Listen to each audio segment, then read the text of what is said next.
I entered my restored Seattle Victorian to the sound of my world collapsing, literally. The crack of splintering wood, plaster dust hanging in the air like fog. I stood in the entrance, my luggage slipping from my grip, watching my mother and sister swing mallets into the original stained glass of my conservatory, my refuge.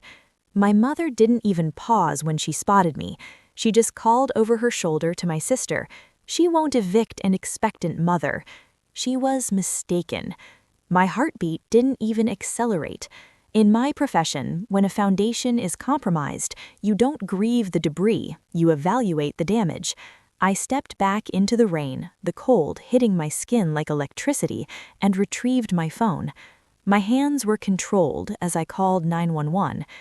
"I need to report a felony trespass in progress," I said, my tone steady, almost detached.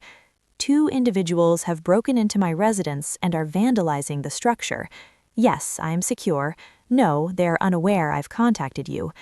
I observed through the entrance window as the squad cars arrived, silent initially, then erupting with blue and red illumination that painted the wet pavement in sharp colors.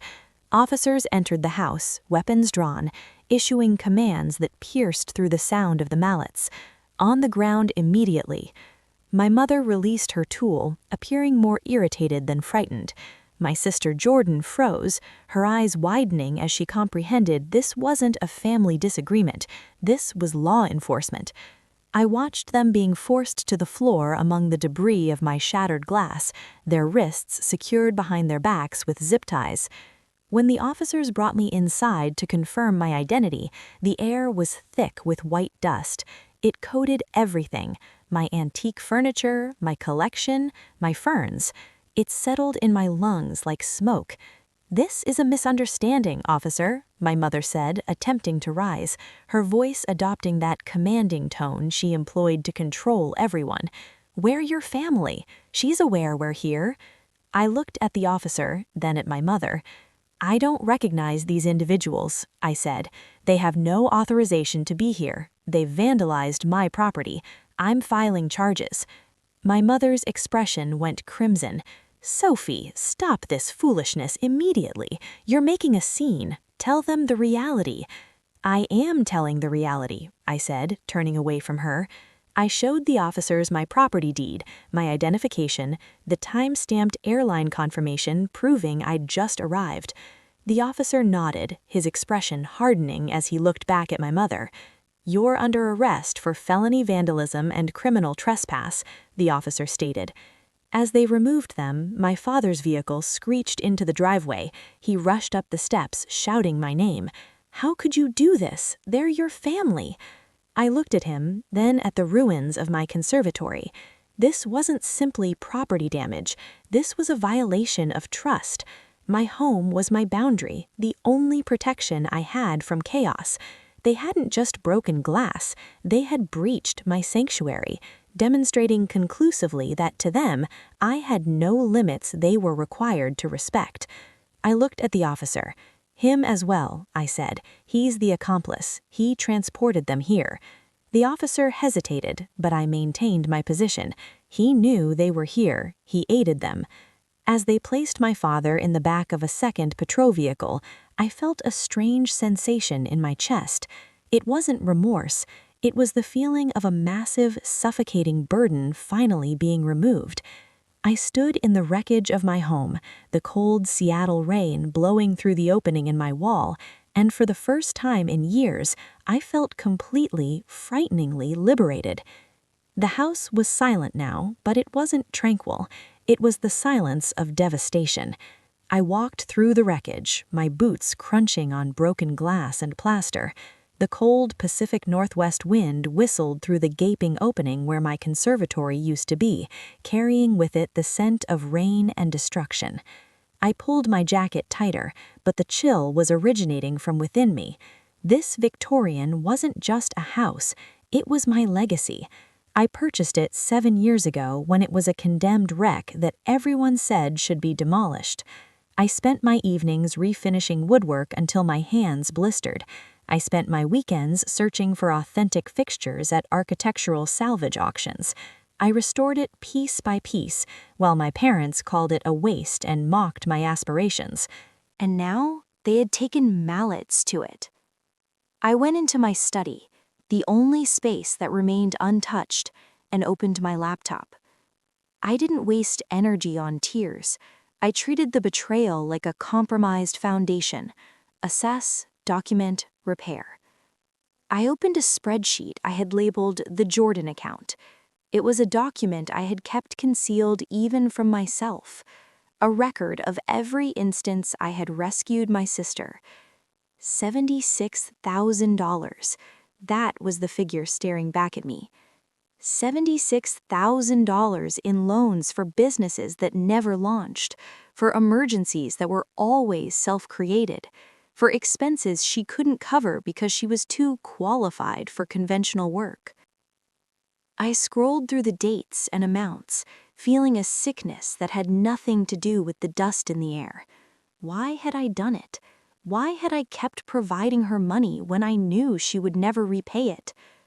I looked at the total again, and the realization struck me like a physical impact. It wasn't because I believed in her.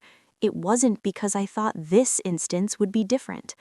I kept paying her because I was trapped in the sunk cost fallacy of blood. I had invested so much support, so much hope, so much capital into my relationship with my sister that departing felt like admitting failure. It meant acknowledging that the first $10,000, the first $25,000, the first $50,000 were all squandered. It meant admitting that my investment in my family was a complete loss. So I kept throwing good money after bad, hoping that perhaps, just perhaps, if I gave slightly more, she would finally become the sister I wanted her to be. I was gambling on a relationship that didn't exist, playing a machine that was rigged against me, hoping for a payout that was never going to materialize. I looked around my ruined home, at the destruction they had inflicted in less than an hour. They hadn't just broken glass, they had broken the illusion. The $76,000 was gone, the relationship was gone, and my house, my beautiful, historic home, was damaged. But as I stared at the spreadsheet, a cold determination settled over me. I wasn't going to invest any more good money after bad. I was closing this account permanently. I hit save on the spreadsheet, then opened a new document. This one I labeled documentation. I started typing, recording every detail of the trespass, every threat, every dollar stolen. This wasn't a family disagreement anymore. This was warfare, and I had just realized that I was the only one who had been fighting with restrictions. Now the limitations were coming off. I wasn't just going to rebuild my conservatory. I was going to construct a fortress, and they were going to pay for every single element. My parents posted bail for themselves and Jordan the following morning. I discovered this because my phone started vibrating on the desk like an agitated insect, buzzing persistently with notifications. I didn't retrieve it. I let it dance across the wood, watching the screen illuminate with messages from my mother, Patricia. When the buzzing finally ceased, I picked it up and scrolled through the texts. No apologies, no explanations, just a series of images, ultrasound photographs, grainy black and white pictures of a fetus curled up defensively. Then came the text, "This is your niece. She was going to rest in that room. You expelled her into the rain in the middle of winter." I stared at the screen, feeling a cold knot of nausea in my stomach. It was brilliant, really. They were weaponizing pregnancy. They were using an unborn child as a shield, daring me to challenge. They knew that regardless of what they had done, regardless of how much money they had stolen, or how much glass they had broken, the world would perceive an expectant woman and a baby, and I would be the villain. I opened social media. My mother had already posted a lengthy emotional status update. "Pray for our family. Our daughter Sophie had us arrested for attempting to help her sister prepare a nursery. She expelled her own unborn niece into the street in the middle of winter. We're devastated." The comments were already flooding in. How could she? That's monstrous. Family is everything. Karma will find her. My sister Jordan had sent me a direct message. "My attorney says I can sue you for emotional harm. You traumatized Melissa. If anything happens to the baby, it's your responsibility." I put the phone down and walked to the window, looking out at the rain-covered street. The guilt was oppressive. It compressed on my chest, making breathing difficult. Was I wrong? Was I heartless? It was just a room. It was just money. Perhaps I should have just allowed them to stay. Perhaps I should have just let them take it. But then I stopped. I took a deep breath and forced myself to examine the situation objectively. I dissected the texts like a forensic analyst. I broke down the emotional manipulation into its components: fear, obligation, guilt, the fog. They were using fear, the threat of public condemnation, the threat of legal action. They were using obligation, the concept that family owes family everything, regardless of the cost.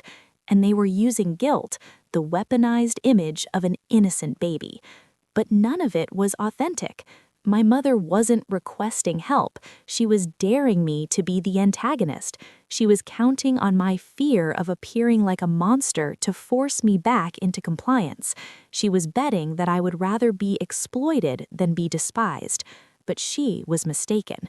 I looked at the broken conservatory again, at the cold air infiltrating my home. I wasn't the antagonist. I was the victim who had finally decided to fight back, and I wasn't going to let them use an innocent child to shield themselves from the consequences of their own actions. I picked up my phone and took a screenshot of my mother's post. Then I took a screenshot of the police report. I didn't post them, not yet. I just saved them into a folder labeled Evidence. Then I texted my contractor. "I need a forensic damage assessment immediately." This wasn't a family disagreement anymore. This was warfare, and I was done fighting with emotions. From now on, I was fighting with strategy. I treated my house like an investigation site. I hired a forensic contractor, a man named David who specialized in insurance claims and structural assessment. He walked through the debris with a tablet, taking measurements, examining the remaining framework, shaking his head at the amateur destruction. "This is going to cost you," he said. "The stained glass alone is irreplaceable. You can't just replace it, you have to restore it custom." I nodded, writing down the figures he quoted me. $65,000, $70,000, maybe more. I added it to my spreadsheet. Every cent, every hour of my time, every sleepless night. Then David stopped. He was examining a stack of paperwork I had pulled from the county recorder's office earlier that morning. "Wait a moment," he said, frowning. "Where's the permit?" "I don't have a permit. I didn't authorize this." "No, I mean the permit for the financing." He pointed to a document I hadn't examined closely yet. "This indicates there was a $45,000 home equity line of credit taken out against the property last month. The work authorization references this address." I froze. A line of credit. I hadn't taken out a line of credit. I didn't need one. My house was paid for. I grabbed the paper from him. It was a copy of a credit agreement from a regional bank. The borrower was listed as Sophie Walsh. The address was correct. The amount was $45,000. And at the bottom of the page, in ink that looked disturbingly familiar, was my signature. I stared at it, my mind racing. The date next to the signature was 4 weeks ago. 4 weeks ago, I was in Vancouver presenting a landscape design proposal for a new botanical conservatory. I had the hotel receipts to prove it. I couldn't have signed this document. My heart started to pound against my ribs. This wasn't just my parents trespassing. This wasn't just my sister being entitled. This was identity theft. This was bank fraud. I looked closer at the witness signature. Thomas Walsh. My father. The pieces fell into place with a sickening clarity. Jordan hadn't just decided to prepare a nursery. She had financed it by stealing my identity, forging my signature, and taking out credit against my own house. And my father had helped her do it. They had stolen $45,000 from me before they ever picked up mallets. They had mortgaged my future to finance their golden child's present. I looked at David. I need you to document everything, I said, my voice trembling with a rage so cold it crystallized. Every scratch, every violation, every deception. I took the credit document and added it to my evidence folder. It was the final element in the case. The family disagreement was over. The criminal investigation had just commenced. 3 days later, my father called. He didn't shout. He sounded reasonable, almost conciliatory. He said they wanted to meet to resolve things. He said Jordan had left some expensive equipment in the conservatory and just wanted to collect it. He said they were willing to compensate for the repairs if I dropped the charges. I agreed. I told him to meet me at a neutral location to execute an agreement. I gave him the address of a building downtown. When they arrived, my father, mother, and Jordan, they walked in with confident strides. Jordan was even smirking, probably thinking she had prevailed again. She had brought Melissa with her, likely as a prop to garner sympathy. She looked exhausted, her hand resting protectively on her stomach. They walked into the conference room I had directed them to. My father sat down at the head of the table, ready to dictate terms. "So," he started, "we're glad you came to your senses." I didn't sit. I stood by the door and watched them get comfortable. Then I slid a single piece of paper across the polished wood table. "What is this?" my father asked, picking it up. "It's the credit agreement, the one Jordan took out in my name, the one you witnessed." My father went still. Jordan stopped smirking. "You forged my signature," I said, my voice quiet but echoing in the room. "You stole my identity. You committed bank fraud. That's not a family misunderstanding. That's a federal crime." My mother stood up. "Sophie, please, we can resolve this. We can repay it." "No, you can't," I said, "because I've already provided this document to the detectives waiting in the adjacent room." At that moment, the door behind me opened. 2 detectives walked in, their badges glinting under the fluorescent lights. Jordan scrambled up, panic finally replacing her arrogance. "Dad, do something." But my father couldn't do anything. He was staring at the handcuffs the detective was removing from his belt. "Thomas Walsh, Jordan Walsh, you're under arrest for identity theft, bank fraud, and conspiracy," the detective said. As they were handcuffed, the room filled with the sounds of their protests, their pleading. Jordan was crying now, loud, ugly sobs about her baby, about how she couldn't go to jail. My mother was screaming at me, calling me a traitor. I looked at Melissa. She was standing in the corner, frozen, her face pale. She looked from Jordan to me, her eyes wide with terror. I walked over to her. I reached into my bag and pulled out a pamphlet I had picked up earlier. It was for a women's shelter that specialized in helping victims of financial abuse. "They deceived you as well," I said softly, pressing it into her hand. "She doesn't have any money. She stole it from me. If you stay with them, they'll drag you down too. Leave." She looked at the pamphlet, then at Jordan being led out the door.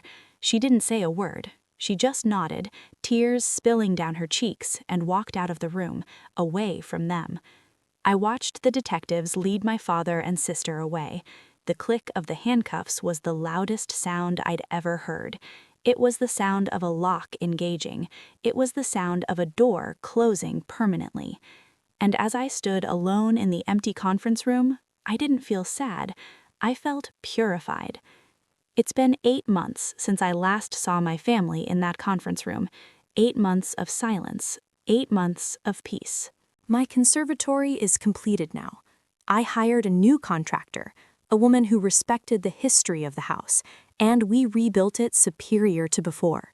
The glass is custom fabricated, designed to withstand Seattle weather.